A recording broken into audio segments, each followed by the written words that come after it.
There are three qualities that the next manager of the Cincinnati Reds must have.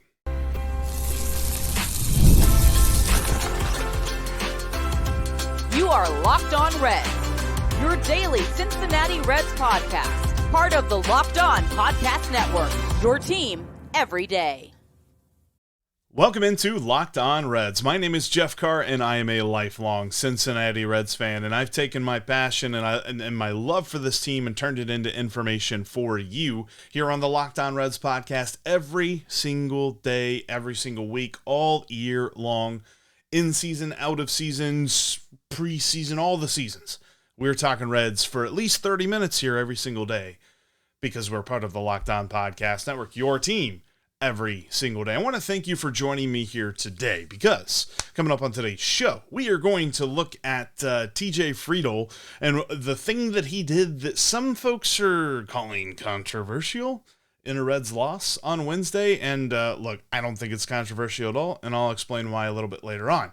I think that the Reds could be a long shot, hear me on that word there, long shot, to hire Buck Showalter as their next manager. I'll explain why coming up here in just a little bit.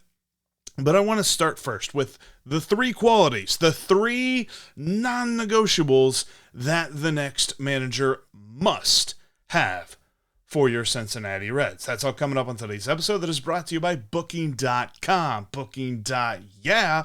The rights they can make you a fan of any U.S. city, even your rivals. Book today on Booking.com, the official accommodation partner of Major League Baseball. Get the Booking.com app today.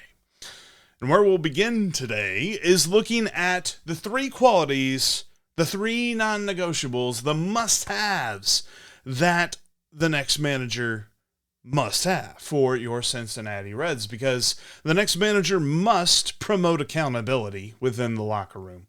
They must present transparently, and they must adapt often.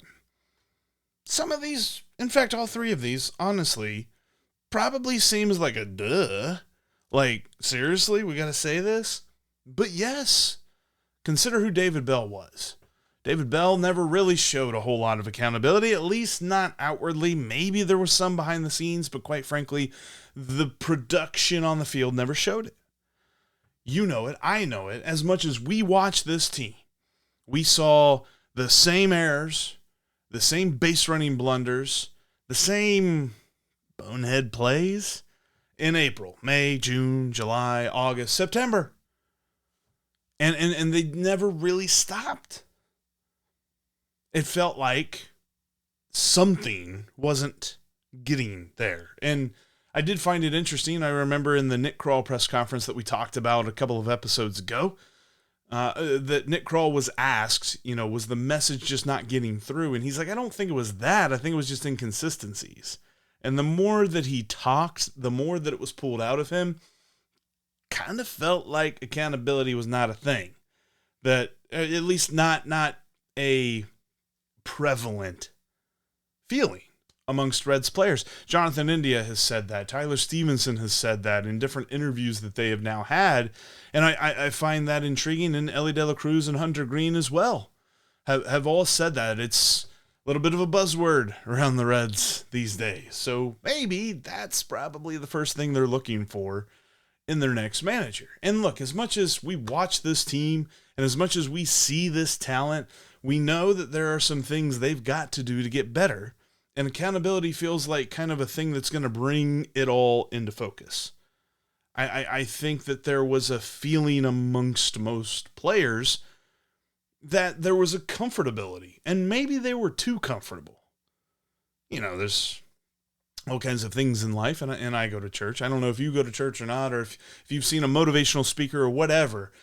Everybody always says that if you get uncomfortable, that means you're growing. We didn't see a lot of growth on this team this year. We saw some growth from a couple of the key guys, a couple of superstar type players, and Elly Cruz and Hunter Greene, but that's because they're just otherworldly talents. Some guys need a little bit of a push in the right direction. Hey, tweak this about your game. This isn't quite working. Not really sure that this is a good way to go about this. I think first and foremost, one of my favorite players on the team, and Will Benson. What would accountability done for him? I don't know. But I just feel like whatever they had, it wasn't working. And I think that's a key, that's number one, numero uno thing that the next Reds manager must have. And these three things, they are oh no no no, or oh no no's. I messed up the reference. Anyway, Parks and Rec reference. Tom Haverford, if you watch this show. But they're dunzo. Let's do that. Dunzos. If you don't have one of these three, dunzo. Don't want you. Transparency is the next one. Accountability is the first one. Transparency is the next one. Everydayers will know that Steve and I have talked about this a lot. That it felt like at times, whenever David Bell was asked a question, especially after a loss, he almost tried to explain it away or take an angle that made it seem like we didn't know what we were watching. And trying to explain away, well, no, you see he's been over 34 at the plate, but he's turning a corner. Or you know what? He gave up 5 runs in the first inning today, but you know what? He's pounding the strike zone, man. He's really working hard in his bullpens. Things like that. Those are just examples. But when I think about the messaging that we got from him, and quite frankly, the messaging we get from Nick Krall at times, that, credit and we'll give another flower to local media for the way that they handled the Nick Krall press conference. They really pulled a lot of details out of him because it felt like he was trying to hold as much back as possible. But just be transparent with us, man. Like, we know what's going on at this point. The average baseball fan knows what's up. All right. I know that we differ on what we believe are important stats. We differ on certain ways to get to the ultimate goal, but we all agree that the ultimate goal is playoffs and success in the playoffs and World Series rings. But it doesn't always feel like that's the goal for this team. Give me some transparency. Give me a manager that'll do that. And I think there's guys on the list that we've been talking about. Skip Schumacher is one of them. I'm going to talk about Buck Showalter here in a few minutes. He's definitely one of them. Give me a guy like that. I want that. As a baseball fan, as a Reds fan, we deserve transparency as much as possible. You don't need to know about the inner workings of the clubhouse, but there's certain things that it's like, maybe if a guy is struggling, let's talk about why he's struggling and not, no. Don't, nothing to see here. Pay no attention to the man behind the curtain, that sort of thing. And then the third thing, the third dunzo quality that a manager must have is adaptability. We heard multiple times when it came to base running mistakes, when it came to getting thrown out, trying to take that extra base, getting caught stealing, getting picked off, when it came to the contact play and things like that. What happened when David Bell was asked those questions? Yeah, I know that's what we do. Sometimes it's going to work, sometimes it's not going to work. But, we're going to take the good with the bad, and that's how we do it. There should be a point where, look, if things aren't working, you reassess. Because as much as it worked with some teams, think back to series with the Brewers. I know we don't really want to think back. I mean, you and me both. We're so glad the Reds are done playing the Brewers. Hopefully they can put that behind them, and next year they can get some revenge on these Brewers because they have been owning them for years. But think back to a series with the Brewers. Think back to the Royals series where they were swept. The Tigers series where they were swept. This Guardians series. It feels like they know what's up with this team. And they can counter it because they got a plan. So what do the Reds do? They just keep doing what they do. They just kept doing the same thing. Doing the same thing over and over again and expecting different results is what? Insanity. Be adaptable. And I just never got that feeling, at least there toward the end. And look, there's definitely an argument to be made that David Bell actually did a pretty good job in his 6 years. He had 3 winning seasons. And that's not something that a lot of Reds managers can say. But toward the end, I did have some questions as to whether he was going to be the man to get the best out of this roster. And while there is so much talk to be had about what the Reds do after they hire a new manager, because they have lots to do this offseason, not just hire a new manager. But this next manager must promote accountability. They must present transparently, and they must adapt often. Because if they don't do, if they got to do all three of those things. If they don't do one of those things, dunzo. Don't even consider. Don't even bring him in. One guy that meets all three of these categories in my book is Buck Showalter. Buck Showalter, right? Buck Showalter. It might be a long shot, though. I'll tell you why coming up next. Baseball season's winding down. We only got 3 more Reds games left, but football is going strong over at Prize Picks, America's #1 daily fantasy sports app. It's so easy to see why they're the best, because you can win up to 100 times your money with Prize Picks. All you need is as little as 4 correct picks and an entry, and you could turn $10 into $1,000 just like that. Plus, Prize Picks helps you out sometimes. They give you pretty much a free square, as they've got Caleb Williams more or less 1 passing yard. You can take advantage of that for 1 more week. All you need is a couple more picks and you could be in the big money. You could look at Elly Cruz. You could look at Tyler Stevenson. You could look at some other football players as well. So download the Prize Picks app today and use the code LOCKEDONMLB, and you'll get $50 instantly when you play $5. Again, that's the code LOCKEDONMLB when you download the Prize Picks app, and you'll get that $50 when you play the $5. You don't even have to win. Prize Picks. Run your game. We are talking Reds here today and every day, every week, every month, all year long. Make sure that you subscribe to get at least 30 minutes of Red Stock in your feed every single day. And we're talking about the Reds' next manager and kind of looking at what they must have, the 3 qualities that the next manager must have. If they don't have any one of those 3 qualities, I don't want them. But there's a name that I've seen bandied about a little bit. We talked about the most popular name in Skip Schumacher. Buck Showalter is definitely not the most popular name, but he should definitely get a call from Nick Krall. But I also agree that hiring Buck Showalter would signal a big shift in how the team runs next year.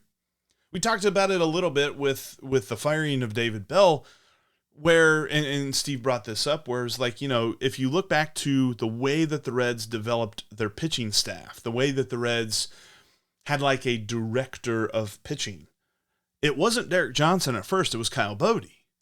But Kyle Bodie was such a huge shift toward the analytical side that the Reds sort of corrected a little bit. They came back toward the let's marry the ideas of analytics and the old school ways of baseball.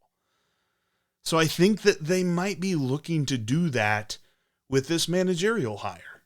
And we talked about that in the David Bell firing episode, but Buck Showalter would shift maybe even a bigger move than just sort of back to the middle. That would probably get him right back to the middle.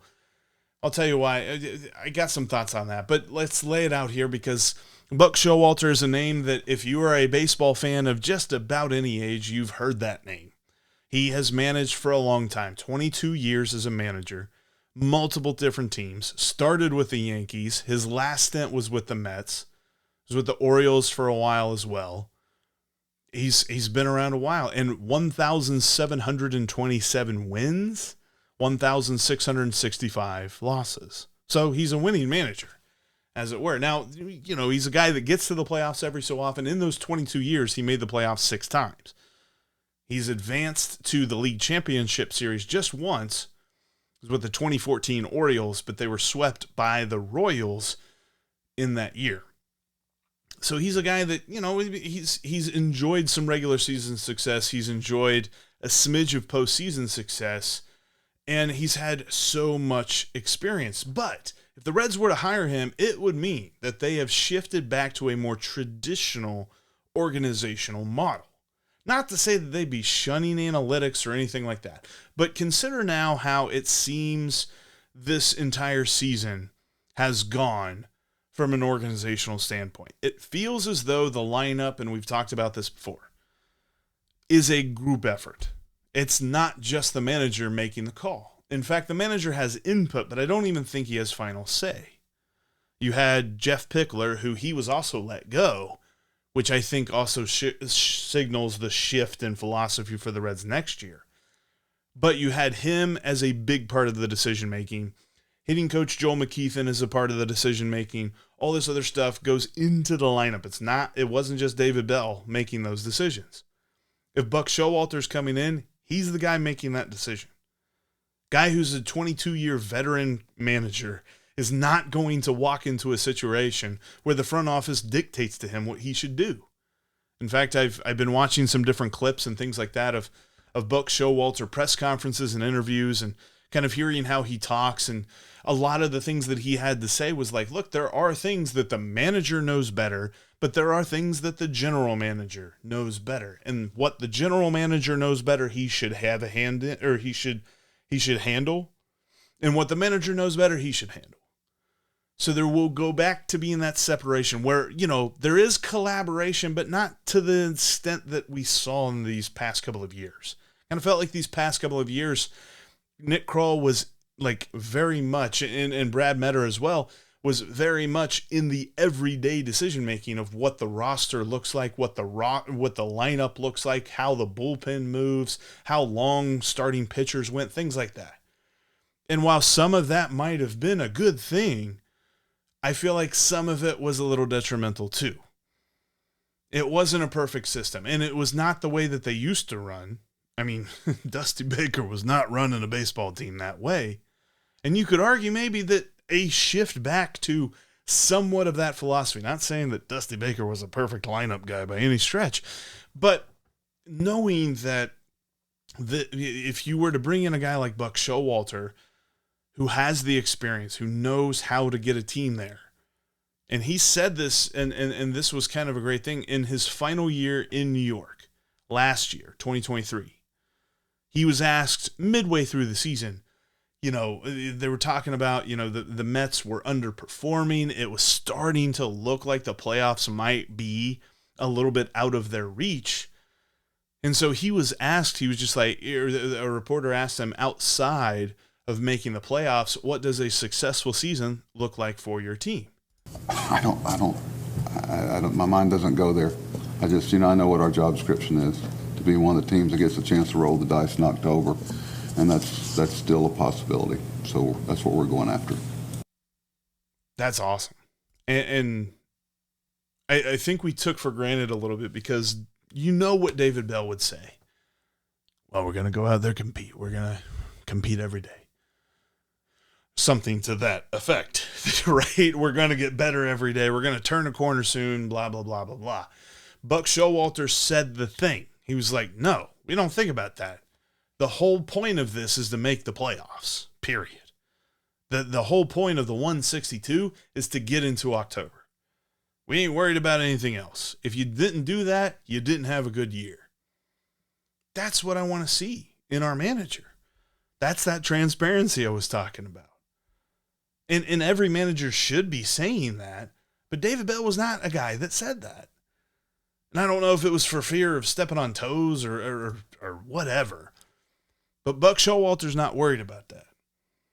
And so when I think about the possibilities of Buck Showalter being the next Reds manager, it would definitely signal a big change in how the Reds are run.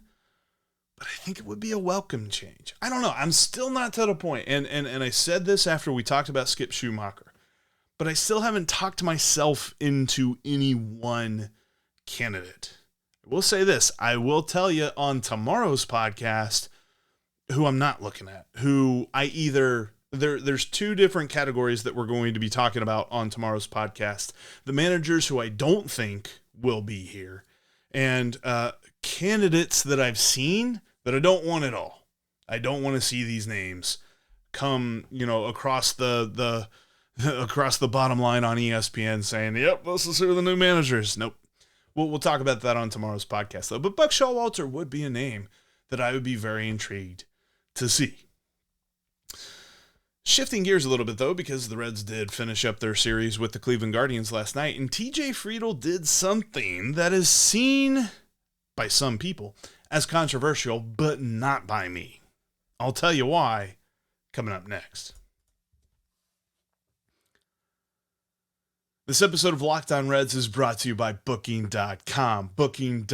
Yeah. Are you looking to go to Chicago this weekend and catch the final 3 games of the season for the Cincinnati Reds? Booking.com is the way to go, because all you have to do is you go into Booking.com, you look up Wrigley Field, and they're going to find the closest hotels for you. That way, you don't have to Uber so much. Booking.com makes that easy, because whenever you go to find some new cities and find some new spots to enjoy, Booking.com makes it so easy to find the beds and breakfasts, the vacation rentals, and the resorts that you're looking for. Plus, I used it this year when I was down in Atlanta and I was down in Miami, and it made things so simple. Everything is easy with Booking.com. And they've got so many great choices across the U.S. for all of your travels, whether it be for baseball, for football, for whatever reason. If you just want to get away, the right stay can make you a fan of any U.S. city, even your rivals. Book today at Booking.com on the site or on the Booking.com app. Make sure you subscribe to Locked On Reds, as we're bringing you Cincinnati Reds talk at least 30 minutes into your feed every single day. We get into the offseason, we're going to be here with you still 5 days a week, Monday through Friday, talking Reds baseball, especially while the Reds are looking for a new manager. We'll be talking about different candidates, talking about what we're looking for, talking about the big news and big rumors and all of that great stuff. Not been a whole lot of concrete rumors ever since the first couple of days when you heard Skip Schumacher's name and you heard some other names, possibility of Barry Larkin and stuff like that. Definitely a topic that I want to get into, but I really want to discuss it with Steve about, the Barry Larkin candidacy for the Reds managerial spot. But the Reds did play a game. They played their 4th to last game of the season. They played the final game against the Cleveland Guardians, and they lost 5-2. So Cleveland takes the series 3 out of 4. They officially win the Ohio Cup. They kept it after winning on Tuesday. And, of course, we joked all about the Cincinnati's in Kentucky thing. Whatever. Who cares about that? I think it's weird that the Guardians were trying to strut on that. It was strange. But the thing that was a little bit of annoying, and the season is just kind of falling apart on the Reds a little bit here. They are now officially not going to be a 500 ball club and all this other stuff. But they lost a game on Wednesday night in which the Guardians committed 3 errors. And the Reds still lost. Just wasn't a great hitting game. And it's mostly because of the bullpen game that the Guardians employed. They had a perfect game through 6 innings. Not a no-hitter, not a shutout, a perfect game. Nobody had touched base for the Reds in the first 6 innings. So then TJ Friedl, who was actually hitting leadoff in this game, Jonathan India got the night off. TJ Friedl hitting leadoff, comes up in the top of the 7th inning, lays down a bunt for a single. I immediately got a text message from one of our Guardians hosts, which, by the way, Locked On Guardians, fantastic podcast. They do a great job with information and keeping you up to date on everything Guardians. They're going to be a lot of fun to watch during the postseason and see how well the Guardians do. But one of our Guardians hosts texted me. He was just like, I hate that. I can't stand the fact that he laid down a bunt to break up a perfect game. I love it. And look, I would say it if it were the other way around. Because it's a competitive sport. These are professional athletes. You got to do what you got to do to win a ball game. And for a minute, because he bunts, he gets on, comes all the way over and scores, does TJ Friedl.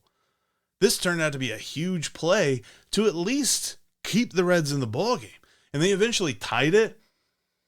And then Emilio Pagan gave up a 3-run home run to Jose Ramirez in the bottom of the 8th inning. It's just interesting, too. I got this stat from our Guardians. Speaking of our Locked On Guardians host, they said that the last time they remember seeing Emilio Pagan, they walked him off 3 times in a season whenever he was pitching for the Minnesota Twins. It wasn't a walk-off, but, bottom of the 8th inning is as close to the walk-off as you're going to get without being a walk-off. But that was annoying to see. But the fact that TJ Friedl lays down this bunt, breaks up the perfect game. That's why I love baseball, man. Like, There are some guys that can affect a game in many ways, and TJ Friedl has so many different ways that he can hurt you. We talked about his power a lot this year, just because it's been such a strange year for him. He hasn't played near as much as we want him to, as he wants to. He hasn't been as big a factor for this Reds team because of all the injuries. I mean, think of if he were healthy all year, I feel like things would have been different for this team. I mean, it's clear that when he is in the lineup, things are good for the most part. But the bunt single comes all the way around to score eventually on a couple of different plays. I was so happy to see. And I say that knowing that if the fortunes were reversed, and if the Reds had a perfect game going, and if somebody on the Guardians lays down a bunt single to break up the perfect game, I'd be like, well, yeah, whatever, man. That's baseball. That just happens. Like, that's the kind of player that I want on my team, though. I want TJ Friedl on our team. And as much as I've said that, you know, a best case scenario this offseason is that you almost make TJ Friedl the fourth outfielder, I would just love that from a standpoint of his health is a question mark for me, but I don't say that because I don't want him to play. When he's on the field, the Reds seem to be a lot better. He just makes plays when you need him to. His defense hasn't been that great this year, but I kind of attribute that to his injuries and stuff like that. It's hard. I think, and we discount this a lot because the stats that we know and the stats that we understand are at the plate. But I think the thing that has affected the most on a guy that's had constant injury issues throughout a given season is his fielding. And we see that with TJ Friedl. If you look at like his outs above average or defensive runs saved, they're all not too kind to him this year. But I love the fact that he dropped down that bunt to break up that single. That's the kind of guy that I want on my team. And I don't know. I mean, whoever the next manager ends up being, if it's Buck Showalter, if it's Skip Schumacher, somebody like that, they're going to want TJ Friedl on their team too. The draw for any free agent manager to come to Cincinnati is Elly de la Cruz and Hunter Greene and talents like those guys. But when you have guys like TJ Friedl on your team, that's a pretty big plus too. And I think that a manager would look at him and be like, he's a guy that I can lean on. He's a guy I can lean on. And also a side note about this loss as well, Jacob Junis, another solid start. I firmly expected him to kind of blow up a little bit in this game because he's a guy that can give you a lot of versatility as a pitcher. He can go long in the bullpen. He can give you a spot start when you need him to. But the Reds have basically been treating him like a full-time starter for the last week and a half, last month and a half. And because of that, he's given them some good pitching. 5 innings, 2 runs allowed in this game. A couple of strikeouts, just 1 walk. But it was a solid outing. He kept the Reds in it. This wasn't like a squint really hard, he pitched 6 innings, but he gave up 4 runs type of deal. 5-2, this is fine. This is a fine outing for him. I would love to see him remain here for next year. I've said that before. I'm not going to go too in depth on that right now, but yeah, man, give me plays like that. Give me players like TJ Friedl on this team. And while arguing that he was the team MVP in 2023, I definitely don't want TJ Friedl to be in the argument for team MVP next year. He will be a very solid part of this team. His health will be important. And how do you back that up? Do you make him the 4th outfielder, or do you ensure that someone behind him is ready to go? Is that Stuart Fairchild? Is it Joey Wiemer? Do you fix Joey Wiemer's swing and you bring him up and he's the guy that backs up TJ Friedl? Whatever it is, man, like he's the kind of guy that you want on your team. I love TJ Friedl, and I love that play that he did. And, you know, Reds now fall. The good news is they're not going to lose 90 games. The good news, right? Like, you squint really hard. Good news. It's not really good news. Because this was not supposed to be a season in which we were making concessions. The Reds should be in the playoffs, so it's a disappointing season all around. But even if they get swept in Chicago, they won't lose 90 games. Here's hoping, though, that they win that series. Love to sweep Chicago in Chicago to finish out the season. That'd be a lot of fun. We'll talk about that and more tomorrow. I definitely want to dive into some managerial candidates who I'm not interested in. We've talked about a couple of guys that I'm interested in. We've talked about qualities that we want in the next Reds manager. Let's talk about some guys we don't want. That's going to be on the next Locked On Reds podcast. Make sure you join me on that one. The best way to not miss that is to subscribe here on YouTube or on your favorite podcasting app. Take us with you. If you can't watch YouTube, check out, if you're driving or working out or doing whatever, we're on iTunes. We're on all the good stuff. So check it out today and make sure you hit that subscribe button. But thanks as always for making us your first listen. Now make your second listen Locked On MLB as Sully gets you ready for the playoffs. Just a couple of games left. Can't believe the Mets and the Braves had to play a doubleheader on Monday. If you didn't hear about that, Sully's going to be talking about that, and so is Ryan Finkelstein over at Locked On Mets, and so is Jake Mastriani over at Locked On Braves. Check them all out.